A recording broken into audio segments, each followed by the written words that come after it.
Tā dažkārt notiek Latvijā, un dažkārt arī jākaunās, ka cilvēki mums tādi joprojām atrodās.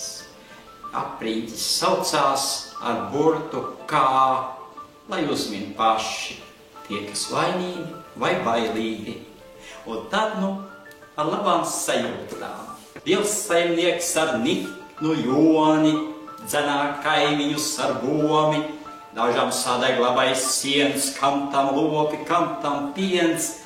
Ja šie paši projām neiet vēlreiz jūtīgākās vietas, vienojās ar pārīm tiesu, kāri dala dzīvu miesu. Bērnus rauj no mātes skavām, saimnieci uz trakām mājām. Saimnieks apliec melu rāvām, kapos tiks ar savām kājām. Tik skaties, viens otrs tā parunā, un visādas draņķības ar līdzcilvēkiem sarunā. Lai spēkā turētos vecā paruna, ka latvietis latvietim gardākais kumos, vai patiesība sen jau ir mirusi, un ticība labajam irusi.